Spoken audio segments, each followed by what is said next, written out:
Recording. Okay. So welcome everyone to our current education student and recent graduate panel. This is a really great event to be attending so you can ask questions to the students who are actually currently in our program, or if you have questions about what finding a job is like and what teaching is like right now. We have a couple of recent grads that can also touch on that as well.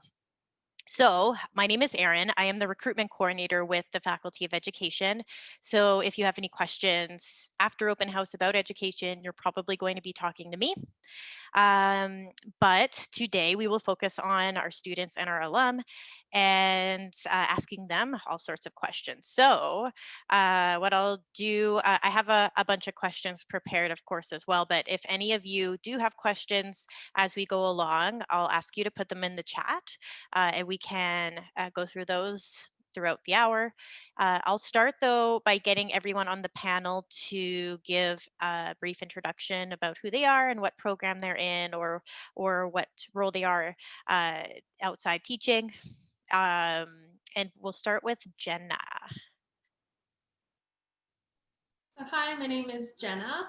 I am in my after degree at the U of A. I'm taking elementary education. I'm in my last year. So I'm currently in my placement as doing student teaching with grade 3. And what else? Oh, yes, and I have a previous background in sciences, psych and linguistics. Cool. Next, we'll go to Sophie. Hello, I'm Sophie. I'm currently in my 4th year of elementary, and I'm also doing my placement with 3rd graders. I'm currently the president of the Education Students Association, which is like the undergrad faculty association. So if you have any questions while you're doing your degree, like you can come to us and we'll try our best to help you out. And we also do a bunch of stuff in the building, which is closed right now, but hopefully when you guys come to school, we'll be able to help you out. Cool. Sophie, I can hear you, but sometimes your audio kind of cuts in and out, just a note. Next, I will go to Dakota. Hello, so I'm Dakota. I'm in my 3rd year of secondary education, and I'm also on the ESEA, so I'm Vice President External, so I'm in charge of our relationship and communication with the ATA and the Students' Union. Excellent. Nina, I'll go to you next. Okay, hi everyone, my name is Nina, and I am as well in my final year of my secondary education program. I'm currently in my placement as well at a junior high, so teaching grade 7, 8s, and 9s, French. That's my major, and a little bit of math too. I'm also in a club here at the U of A called Future Creators, where I work with the Faculty of Engineering and program games for kids. That's neat. Jace, I'll go to you next. Hi, I'm Jace. I'm currently a grade 6 teacher in person, not online, which has been super fun. I graduated fairly recently in like the winter of the fall semester of 2017. And then outside of my teaching, I am one of the school council representatives for the ATA for my school, as well as one of the PD committee members to help facilitate PD professional development for current educators. Very cool. And Tasha. Hi, everybody. My name is Tasha. I currently graduated from the U of A in the elementary education program. So I graduated in June of 2020. I am currently a 1, 2, 3 teacher in the Peace River School Division. Very cool. 1, 2, 3, all 3 grades. Yeah. Excellent. So maybe I'll start with going to our ESA folks, Sophie and Dakota. Would you to be able to talk more about what the Education Students Association is and what it provides to our students? Yeah, hopefully my audio doesn't cut in and out, but sounds good. We are like the undergrad faculty association. So if you're in your 1st, 2nd, 3rd, 4th, like 5th year even, like we're able to help you out. We have an office in the building.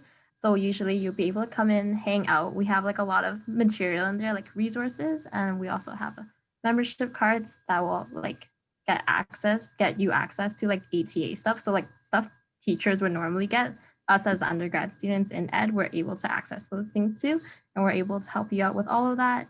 And in the building, we have like lockers and just a whole bunch of things. We put on events and stuff, a lot of like free food events. Unfortunately, not this year, but a lot of things are just done just to help better the lives of students at school, just because it is hard.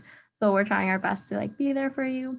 And also this year we have a bunch of new resources and videos on our website and our social media. So you're able to check those things out. Like we have a building tour video up if you want to check out what the building looks like. And we have like resources like teaching documents and stuff that you could use for like your assignments. And when you actually become a teacher, you can use those materials too. So yeah, just anything, like we do anything to help better the lives of undergrad students. Wonderful. Dakota, do you have anything to add? She touched on that very perfectly. But yeah, we have lots of resources and we've been doing a lot of new things this year. So yeah, I think she touched on it all really well. Perfect. So Jenna and Nina are our two mentor representatives. Do you two want to talk about what the education mentorship program does a little bit? Yeah, sure. So as a mentor, we're sort of teamed off with or partnered off with a sort of an up and coming new student straight out of high school to help mentor them and get them ready for, well, I guess just their university journey. So anything that they have questions about, we are to just kind of keep in touch with them, whether it's texting or emailing or video chatting or meeting in person, whatever they're comfortable with. And this year's kind of brought like a different sort of challenge. So this year is all about kind of, I've been helping, I know my mentors or my mentees all about sort of online learning and assisting with that. And luckily I've had previous courses throughout my first degree that I did a lot of online work with. So I've been able to help them kind of navigate that. And then they can also come to us with any questions or whatever they're comfortable with. Whether it's school stuff or mental health or just anything in general at all, whatever they're comfortable with sharing. Nina, what has your experience been like as an education mentor this year? Oh, it's been really good. I am experiencing it from a viewpoint of first years, as well as my own, and learning from them of how they are feeling about this journey. And it's crazy with this pandemic and everything. So I've been getting also like a lot of questions of like online learning and how's that going and how to do well and be successful in it. So yeah, I definitely think that that's some kind of a PD session that we should create for our own students now. Is what I'm starting to learn, but it's been really great. I've connected really well with my mentees, and I feel like it's going to be a professional, long-lasting relationship with them, even if they are done with the program within the year. Wonderful. We do have a few more participants that came in since we started. So I'll just note again, if anyone does have any questions for any of our students or recent grads, feel free to put them in the chat and we'll go through them throughout the hour. But I'll start with a question for everyone. I'm curious what made you want to become a teacher and what made you want to go into education, because a lot of the people here are probably just starting to consider it. So I don't know if any one of you want to start.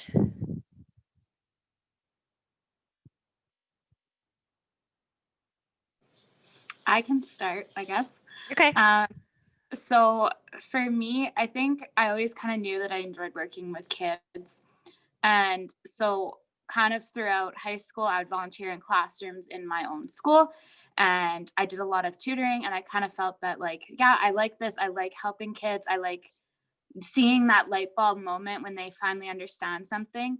And so for me, it was kind of where I always figured I'd probably end up. I tried to be stubborn and choose like a different career path, and I still ended up here. So yeah. Cool. I can go next. Sure. When I was younger and I found out that a lot of grown-up jobs involve sitting down for hours upon hours upon hours a day, I thought to myself, I don't want to do that.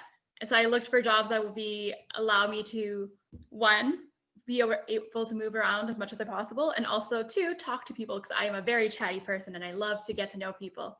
So when I saw what teachers did, I thought this was brilliant. And it allows so much creativity and flexibility. There's so many unique ways to be good at this job that there's a lot of freedom here, and I love it. Mhm.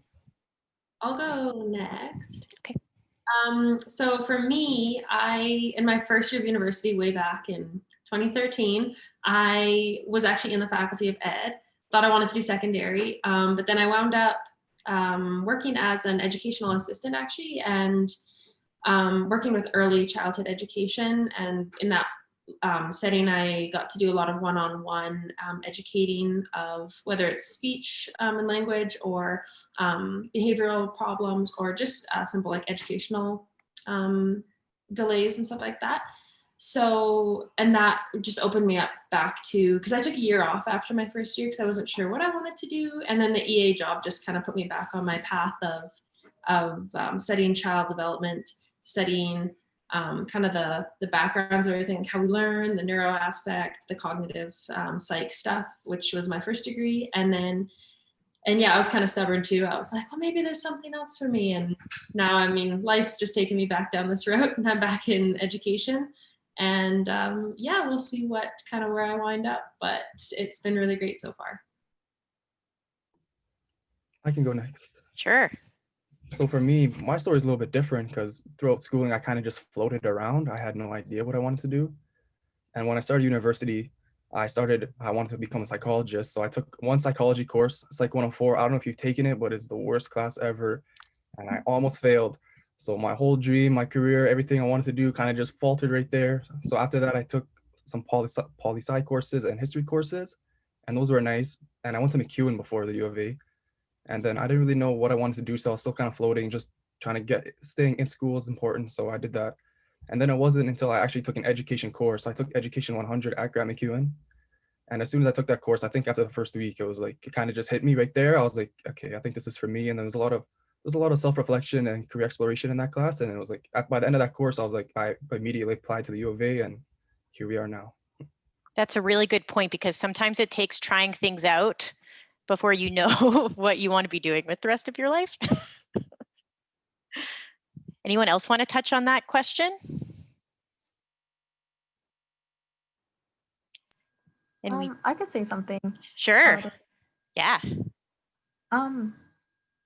So I never really knew exactly I wanted to be a teacher. Like I probably subconsciously knew, because I always knew I loved working with kids, and volunteering with them. And I also just really enjoyed helping people. And like Tasha said, like the light bulb go off in kids' head when you teach them something and they understand it. It's so great. But for some reason, it never hit me I should just become a teacher until day before registration for U of A. I was just like, I like helping kids. I like moving around. I hate office jobs and all of that, and love expressing creativity. And I was like, oh, that's literally a teacher. So I finally applied to ed and stuff, and I loved it since. It's super great working with kids, and they're super funny. So that's always a good thing, that to laugh every day when you're working with them. Mm-hmm. And we have a great comment in the chat as well, which kind of echoes a lot of your thoughts. My teachers taught me how to treat other people kindly, and I want to be a part of that too. Make students experience what I have experienced. They're interested in social studies and love to teach that. Dakota, sorry, did you say you were a social major? Yes, I am a social studies major.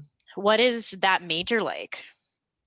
It's really good. So I think one of the big things is when you start your education degree, if you have a major and minor that you don't enjoy, you're not gonna have a good time. I love history classes and political science classes. I took them before I even started in education, so I've had that experience with those classes, and they're really interesting. And I think as you get into more of the education courses, they'll better prepare you to do exactly what you're talking about, how to treat everyone in your classrooms. We have very diverse classrooms, and we have to work with everybody equally, and Perfect. you'll do great. Excellent.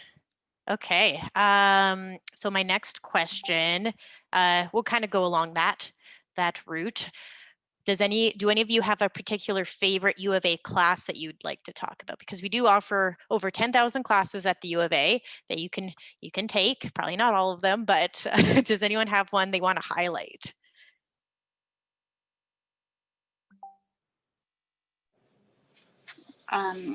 For me, one of the courses that I've taken a lot that I've really loved, but one of them that really stands out to me is actually a course on special needs.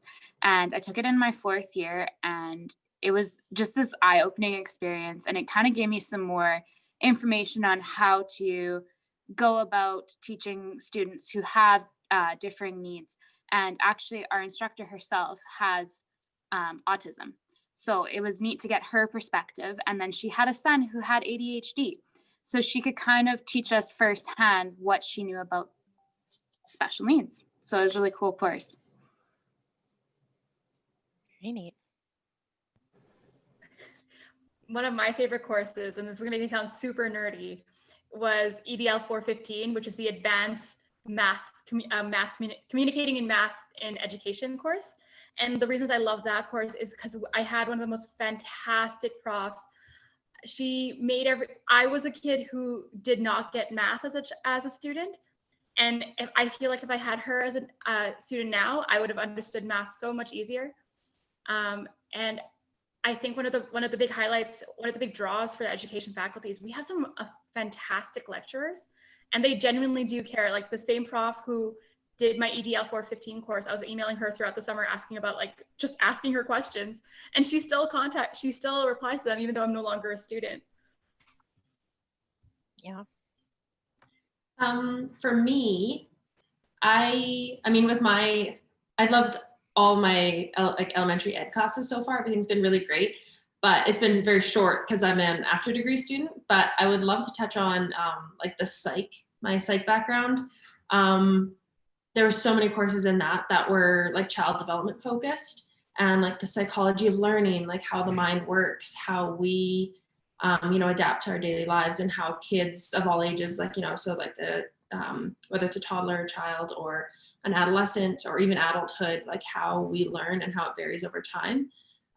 There was a few really interesting courses like that. And then of course, when you get more specialized in psych, there's like all these specialized topics that the U of A offers that people kind of don't really know that we offer. And they're so cool. Very honed in topics on very specific things, whether it's behavioral genetics or different things like that, hormones or stress and behavior. But it was all very interesting and supportive, I think, to my journey as a teacher, as an educator, because the psychology background, the cognitive stuff, and understanding the developmental aspects of things. I kind of got that really specialized route that I wish that the ed program could offer a little bit more in depth of that, but there's already so much, it's all kind of packed in, so. I can quickly go. So a class I recommend anyone to take is Educational Policy Studies 401 with Alexander DaCosta. So it's an anti-racist education course, and I think it should be mandatory. I think that everyone should take it, and hopefully soon it will actually be mandatory. We'll see about that, but it is really it'll really enlighten you, and from the start of the course to the end of the course, you'll feel completely different, and you'll feel far more prepared to work within classrooms and with students who have different needs. So. And that class was also mentioned last night as a favorite class, so it must be good. It is really good.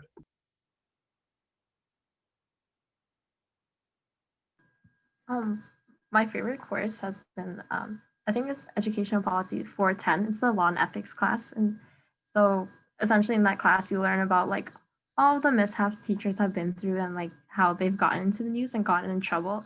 So it just really reassured me that even though you may think that you'll make mistakes as a teacher, you'll go through that class and you'll realize you'll probably never make that big of a mistake. So it'll be okay. As long as you don't slip up that much. And I don't think anyone will, because you know how to work with kids and you just want to bring the best to them. Yeah, after going to that class, you realize that you'll be okay.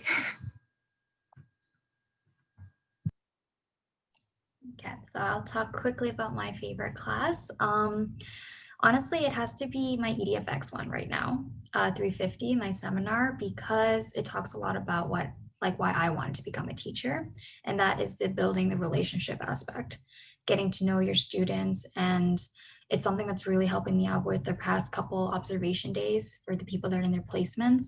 I spent so much time going to each and every student, and I have about 270 of them, just getting to know their names, knowing their likes and dislikes. And that is really important because it will lead to your classroom management and how much the kids will like you, how much the kids will be like, respectful because you spent so much time getting to know them, and like just even commenting like, hey, so and so, I love your hair. Did you do something new? I love your outfit, your clothes, especially for junior high kids. It's that self-confidence that you can build for like your students as a teacher. That's such a great point. Um, and Yasmin had a really great point in the chat as well. All of you folks are inspiring me today. I'm going to go do the program now. I just wanted to read a bit of it out. Yasmin says, I feel like teachers are doctors of the mind, not like like psychology. Teachers are what create the people of tomorrow. They are the future. They create heroes, and thus they themselves are heroes. It's such an important and fascinating and truly underrated profession. I completely agree, and it's one of the reasons I really like being in education, because everyone's working towards similar goals. Everyone wants to be an educator, and you're basically we're studying among your future colleagues, and everyone has that same passion, and it's just such a great faculty to be a part of. And we do have a question in the chat as well. One thing I'm nervous about is if I can't keep my class under control. I would love to hear how you guys would handle a difficult class. That's a great question. Does anyone want to tackle that? Particularly, I guess, our folks that are currently teaching. I wouldn't mind Yeah, giving go ahead. a little tip too. If you are really nervous, like don't be, first of all, like kids are kids. You'll learn so much. Like every kid is different. But for me, I love recommending to people to get a job as an EA, just to sample it, because it's just kind of short hours. You can, and they're young, so it's not like, too daunting working with like, let's say a grade 6 kid who's larger, or like, junior high who's, you don't know how you're going to handle that. But it kind of just introduces you to, let's say, working with a behavioral child, or working with somebody who may have different sort of difficulties or different learning differences in the classroom. And you have so much support as an EA with the teacher, and you get to be in the classroom. Plus, you're just with one kid, so it's one-on-one for the most part, rather than jumping straight into a classroom and it's like 1 and 20 kids. So it's kind of a nice way to test that and to become comfortable with your abilities, because you are capable of it. And once again, it's just getting that respect from the students, and understanding, taking the courses like the specialized psych stuff about special needs and whatnot. So yeah. So I am a very small person. I teach grade 6, and about at least five of my kids are taller and bigger than me. So part of that, not control, it's more about developing a relationship with your students and developing consistent expectations. So all my kids know I am the biggest goof in the world, but I have very firm expectations about when it's time to be silly and when it's time to work. And we've developed those, and I'm consistent. And when students know what to expect, it's easier for them to succeed. But also, on the same note as Jenna, I would highly recommend getting a job as a summer camp counselor. That is, you don't have to teach them anything, and the whole point is to have fun, but you still have to demonstrate group management. So like any opportunity you can to work with kids, take it, because you'll learn so many little tips and tricks from other coworkers, from supervisors, and from the kids themselves. Because some kids are like, why don't we do this? And you turn to them and go, you know what? That's a great idea. And you start implementing it, and the kids love it. Great point. Yeah. Like I would say like behavior management it's a really tough thing to be able to be like, oh, this is how you do it, because every classroom you're going to be in is going to be so different. And so getting those experiences in different classrooms is a great way to kind of be like, oh, I like that strategy that she used, or, oh, I like that strategy. because when you go into a classroom, you might try something and it could be a total incomplete flop. And that's okay. But then you just kind of have to rack your brain. Okay, what other different skills can I try and use with these kids? Because every class is going to be different. And building relationships has been one of the biggest and easiest ways to get kids to respect you. And if they respect you, they're going to be able to listen to you better. One of my first placement was actually a behavior management class. So I had 4 or 5 kids out of 18 that were coded for behavior issues. And so I kind of got thrown right into that, but it was a great experience. And by building those relationships, I was able to work with those students who were my behaviorally coded kids. So building relationships is probably one of the biggest and easiest ways to do it.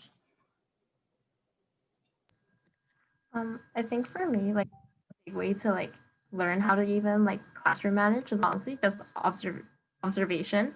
Like any chance you get, like maybe like you can't get the job or anything, or you just don't have time for the job. But in ed, like there's a lot of like opportunities to like be in the classroom and stuff, like through volunteering, like study buddy and like youth school. Like so it's like less like it's like more like low level, I guess, because you're just volunteering and stuff, and like the teachers or whoever's there won't like expect you to like know everything too much. And like that's a great way to just like sit back and watch like how other people do it, because that's how I learned a lot of my classroom management skills. It's like just from watching different, seeing what works, what doesn't work, and then you can add that to your own toolkit.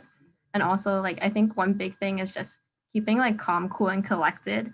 Like if the kids go crazy and stuff, like it's okay to like take a step back and just like think about how you're gonna control it instead of like acting out right away. And if it doesn't work, you're stressed, they're stressed, and it's just crazier. So it's okay, just like stay calm. Like every teacher goes through it, like when you do your placement and stuff, or like if even if you're volunteering or working with kids, like it's okay, because that's just the way it is. Like kids like K to 12, they're all crazy.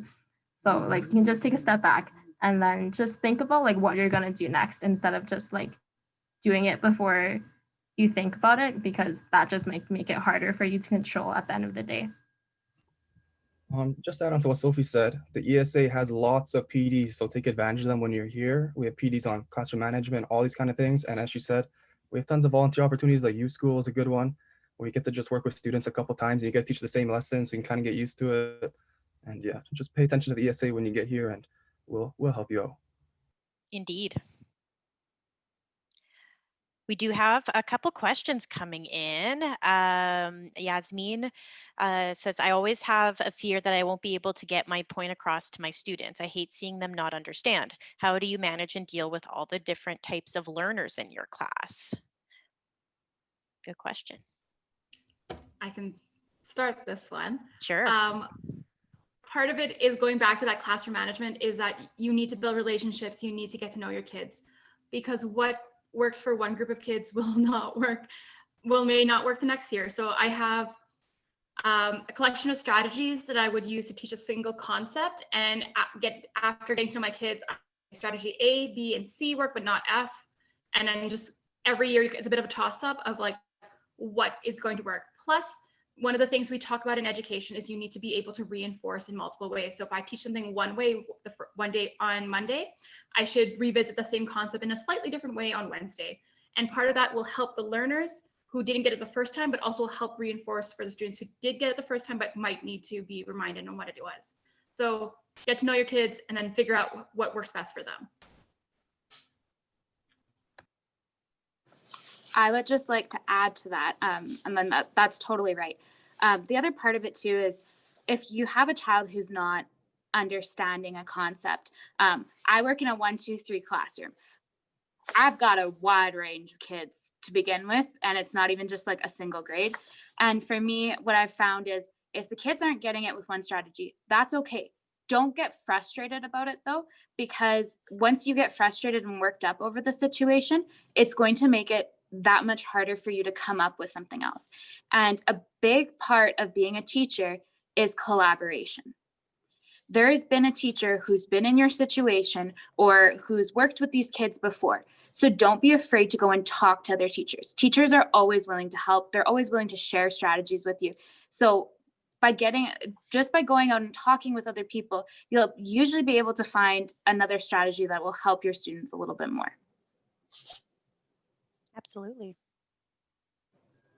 Yeah, and just to like add to that, like if you're like unable to like talk to other teachers right now just because of like everything happening, Google's like your best friend. Like there's so many resources on Google on like different ways to teach something. And also like again, like don't get worked up over if one strategy doesn't work, like that's okay. In my placement classroom right now, I am in a grade 3 class, but a lot of the kids are working at either like grade 1 or grade 2, but there's like a select few that work at grade level, grade 3. So I think like if throughout your degree, you'll learn how to like do different strategies that'll help like everyone. Like it's okay if you teach a lesson and some people don't understand. That's why you repeat the same concept multiple times. And like repetition is like a big thing, I think, especially in younger grades. So it's okay to like keep revisiting a concept and stuff like until everyone gets it. And yeah, don't be afraid if like your lesson doesn't go as planned. Like that's why, you know, we end the day and then just reflect on like what worked and what didn't and then change up for next time. Hmm. Anyone else have anything to add on that question?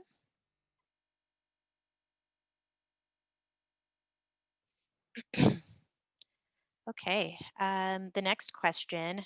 I'm currently a grade 11 student and I'm interested in the education program. I'm wondering how soon can I apply? Hi, Emma. We're happy you're here. This is the perfect time to be looking into this actually, because you can't actually apply until October 1st of your grade 12 year, but we will start evaluating your application based on your grade 11 grades. So if you're doing as well as possible in grade 11, those are the grades we'd be looking at first. So for example, if you're doing English 30-1 next year, but 20-1 this year, we'd be looking at your 20-1 grades, for example. So you can apply next year essentially.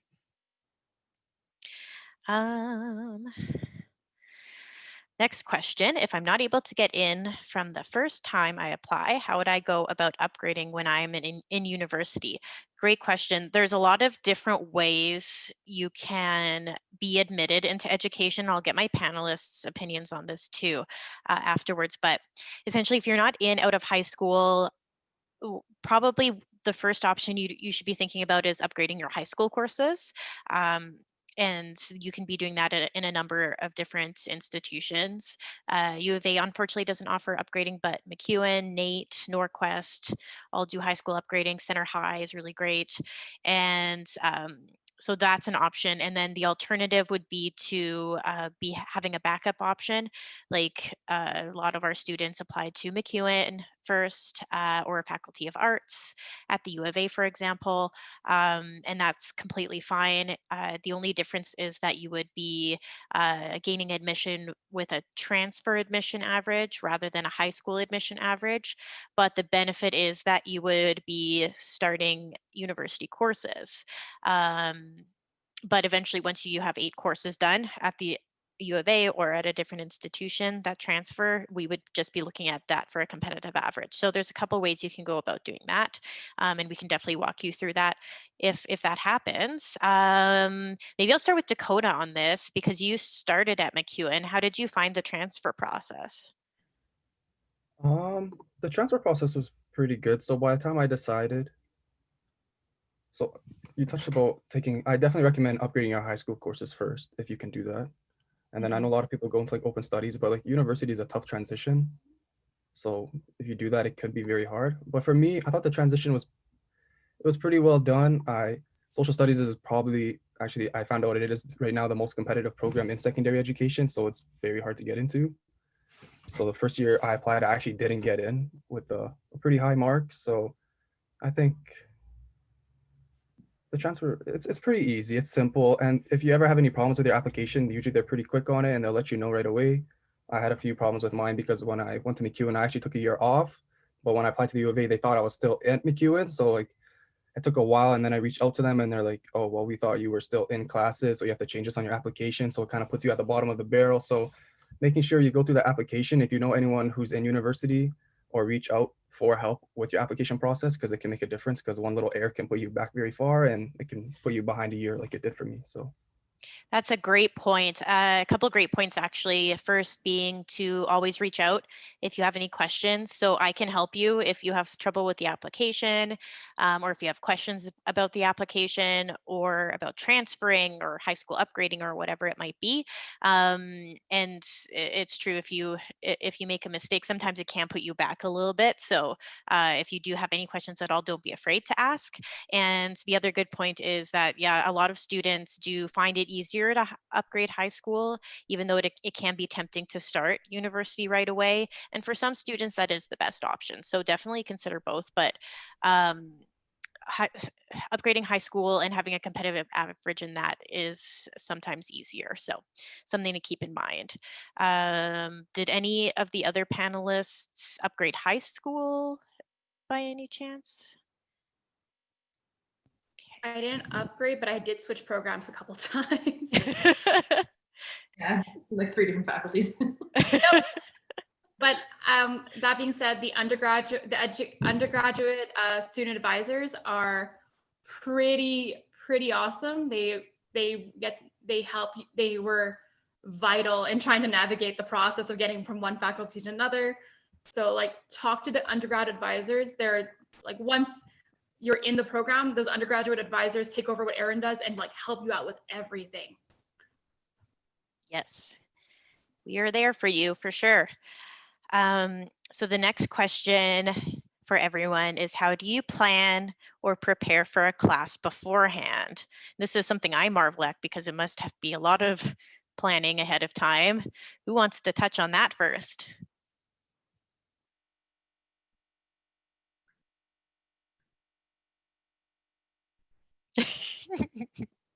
I guess I can go. So when it comes to planning and looking at what you're going to teach kids, first off, you look at, like, we have a program of studies. The program of studies lays out what you're expected to teach and the goals that you're trying to hit throughout the year. And then this amazing thing called Google is available to us. And Google can work wonders. It's got lots of different resources on it for you to be like, okay, I want to teach this book. How can I tie it into this part of my lesson? And I mean, another thing is like using your teacher friends. I recently have a friend who started teaching grade 3. Well, now we're collaborating on different lessons because I'm teaching grade 3 curriculum as well. So having those ties, and I mean, you'll make friends in university and your friends are going to eventually become teachers, probably. And so then you can work with them to kind of come up with different lessons. And then you create a lesson plan where you walk yourself through, okay, this is what I want to talk about. These are the goals I want to hit. This is what our activity is going to be. This is what I'm going to use to assess the kids. And sometimes you might even be like, okay, for this student and this student, I'm going to modify it and have them do this instead, but it's still hitting the goal that they're trying to achieve. Yeah, I think that's probably one of the best ways to explain it.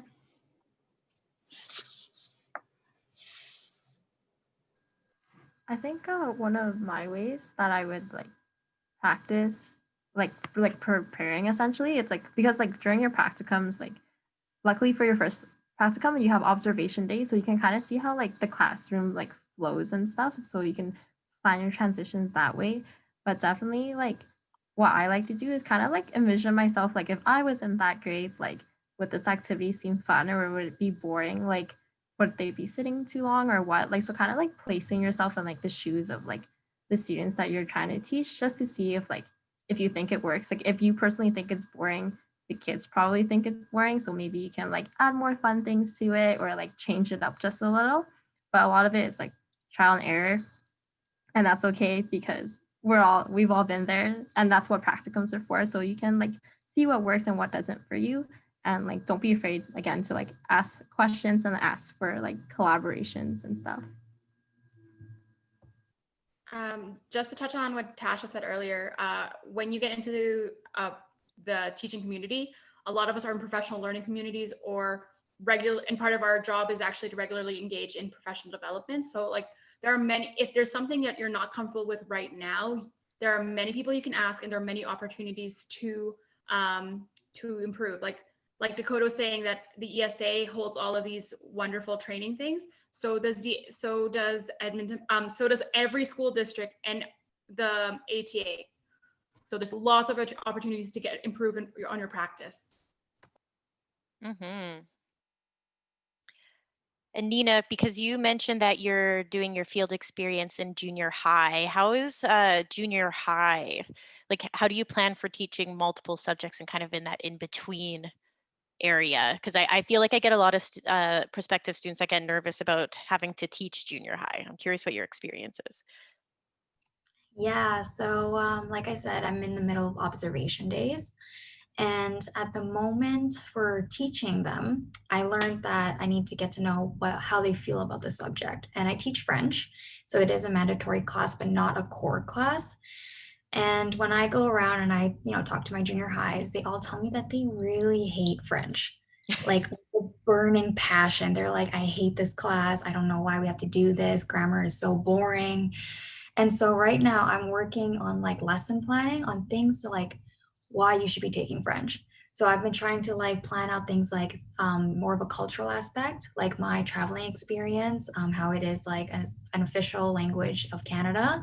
It's great for resumes and jobs. And I'm trying to convince them, being like bribing them a little bit, be like, yeah, come on, take French. It's going to be so much fun and beneficial for you in the future. And even showing them like music videos, movies. And I have a lot of French friends, like from a francophone country like France and Paris.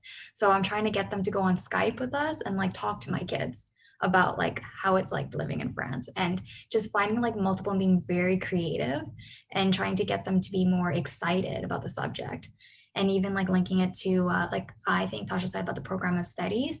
So like for French students and languages, we have like certain units. So grade eights would be learning about I think like animals or something right now, and like grade nines are learning about sports right now. So trying to like link those to lesson plans.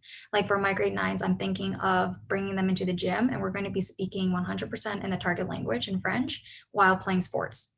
So I think that will be because like my grade nines have so much energy. Like honestly, they are like jittery kids. So I need to like adapt to them, and every class is different like that. So that's just some of my experience right now. Nina, why Cool. couldn't I have you as a French teacher? The only thing that I learned was "Est-ce que je peux aller toilette" in 9 years. I think we have that poster too, stuck on the wall. It's true. Having a good teacher is important. That's for sure.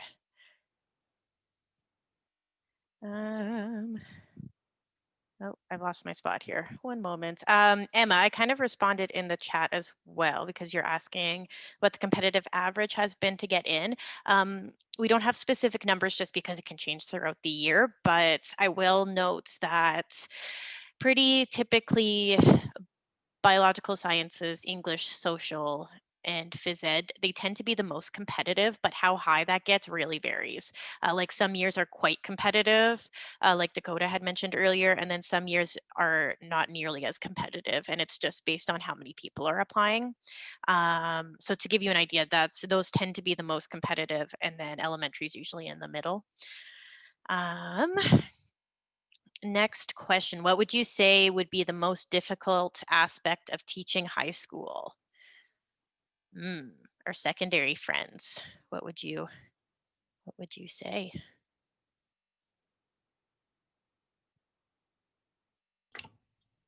So for myself right now, it's connecting to the students. With social media and everything, things are going by so quickly. Like, I don't know if you know about Among Us. It's like the new trend that's going on right now in their games and stuff, and getting to connect to your kids.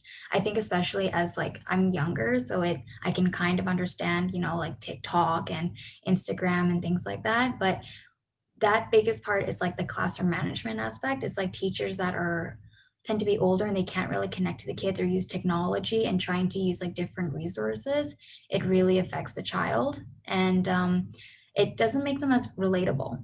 So that is like a big part for me, like managing my classrooms right now. And also junior high and high school kids tend to have a bigger personality.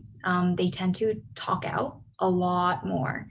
So I have one grade 9 class that they just constantly have to say something. I like keep telling them like, you guys are all future politicians. This is it. Like that must be it, because you just keep blurting out things and just trying to get them to be more focused. And that's just like the biggest, I think, like hardest thing that I'm dealing with right now. Right. Do you have anything to add, Dakota? So I haven't done either of my practicums yet, but we'll see how that goes. When I was in high school, I was that person that was Mr. Politician, always speaking out and talking to my friends on the side. And I think for me, you'll see it in a lot of your education courses. There's a lot of reflection on like how you got to this point, and a lot of mine, I look at it and it's the best teachers that I had were the ones that made that attempt to connect with me. I had one science teacher in high school who really liked Marvel, and we talked about Marvel. So like he created that respectful relationship at the beginning of the course based on mutual interest, and then that kind of like he would have like I don't really know how to describe it, but like if I would be talking in class, he would kind of just give me that look. But because I respected him and like saw him kind of as like a role model and like a teacher like I would like to listen to, he would give me that look, and then I would just start paying attention and I would listen to him and would continue on with the class. But then when you have those teachers that I won't like, like don't know how to really describe them, but they just don't make that investment into who you are as a student and a person outside of the classroom and all of that. Like it could be difficult to have their attention. So I think just vibing, like that's my motto, just vibe, like have fun, demand some respect and do your job. But it's supposed to be fun for the students and for the teachers. So you just gotta find that balance. Mm-hmm. Just noting time, we have about 10 minutes left. So any last questions, make sure you get them in the chat before we end. If you do have any more questions. Ooh, we have one. Excellent. When it comes to salary, I asked one teacher and he told me they get paid in stages. He said he gets paid at stage 3 or something like that. Do you guys have more information on that? Yes, I will note that basically a teacher's salary is calculated based on your years of post-secondary. So the amount of credits they can assess for that and your years of teaching experience. So you'd also get increases as you teach. Do any of you want to touch on this question at all? Okay, I will explain then. Basically, every school board will be similar in numbers in Alberta, but a little bit different as well. So for Edmonton Public, as an example, if you have a 4-year B.Ed, let's say, and you've just done the 4 years, you're likely starting at around $59,000 a year. And if you have 6 years worth of university, let's say, you'd be starting more around $66,000 a year.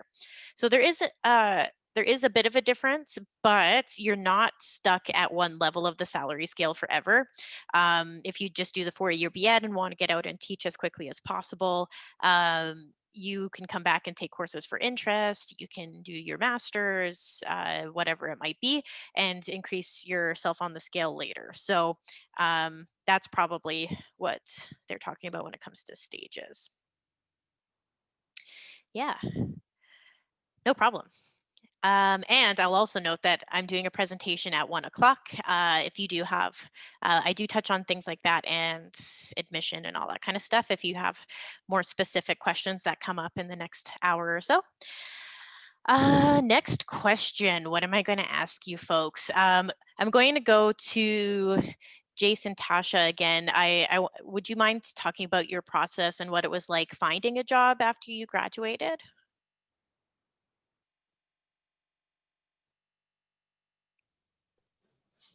Okay. So for me, the U of A puts on a career fair specifically for education students. And so they hosted it in about February.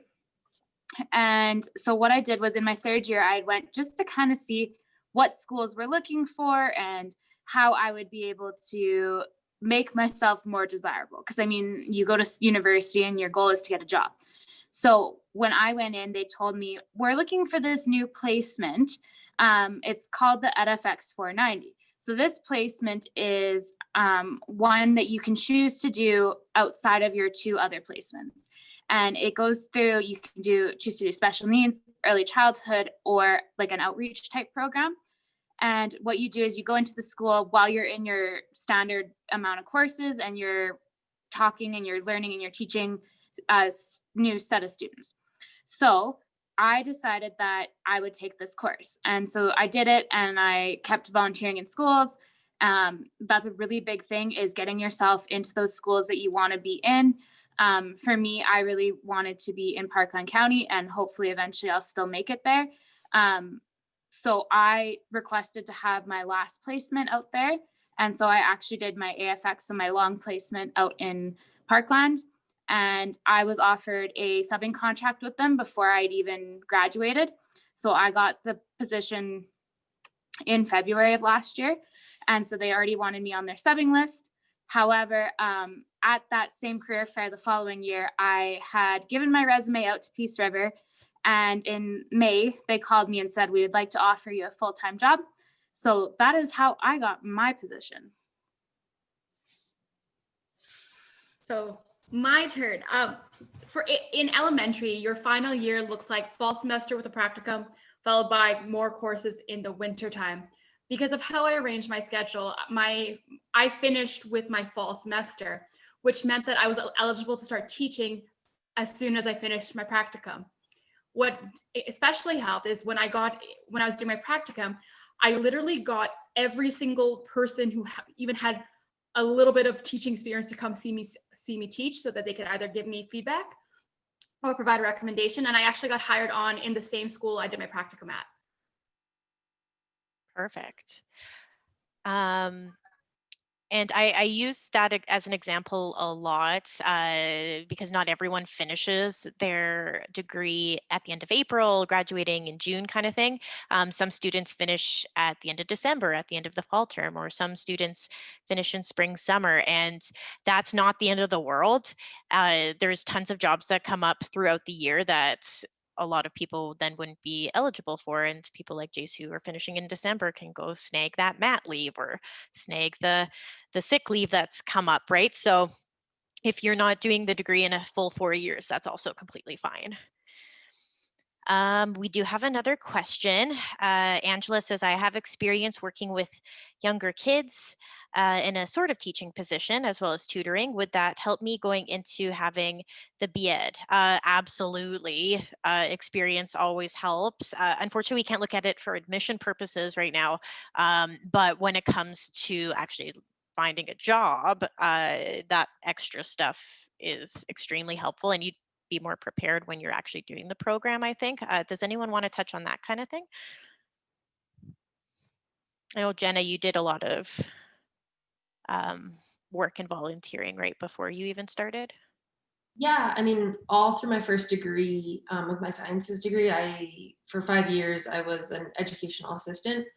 And I was also volunteering in different classrooms. I also volunteered in like hospital setting type things with kids with speech stuff. And then I've also volunteered at it's actually a stuttering center on campus. It's called iStar, run by the U of A. And that's another great place working with kids, working with learning difficulties and differences.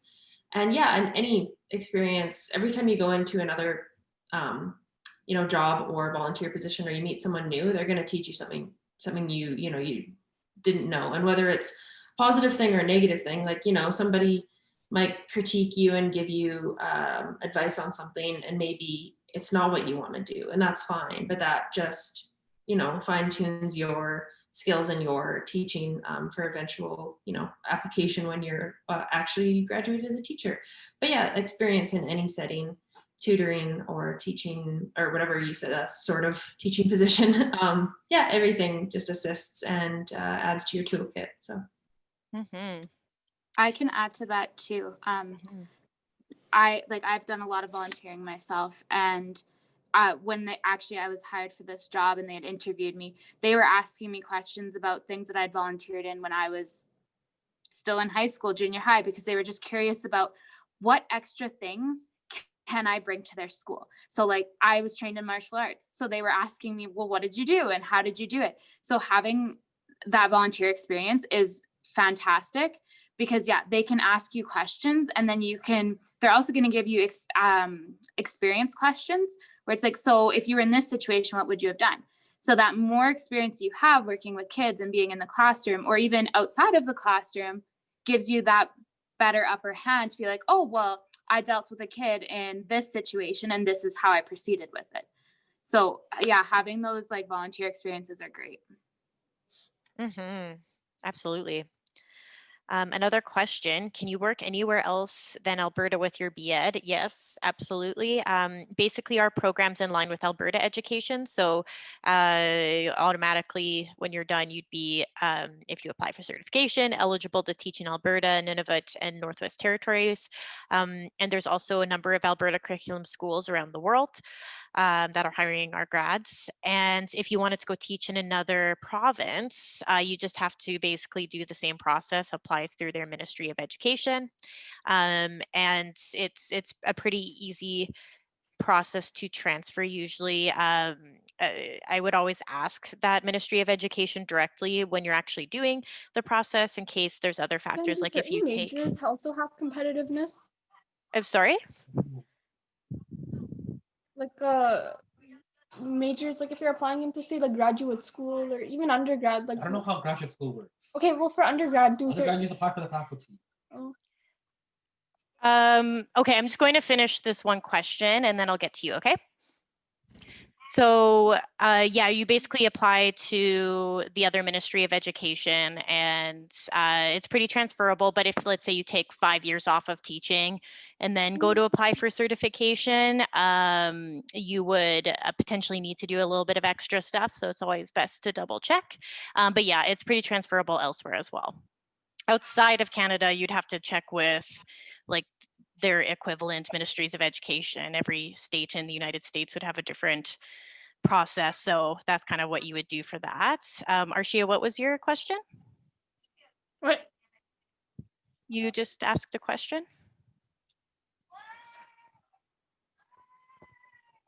Maybe not. Your microphone's on though, either way. Your microphone's on. Okay, maybe not a question. Anyways, we are at the end of our time and I have to go pop into our next presentation. So if you do have any questions about admissions, the competitive averages, the teaching profession itself, I can definitely answer them there as well. So just go back into the auditorium and join the new Zoom link. But I want to thank all of our panelists today. Thank you so much for being here. That was so fun. I feel like we could do this for hours and not run out of questions. So thank you so much and have a good rest of your day.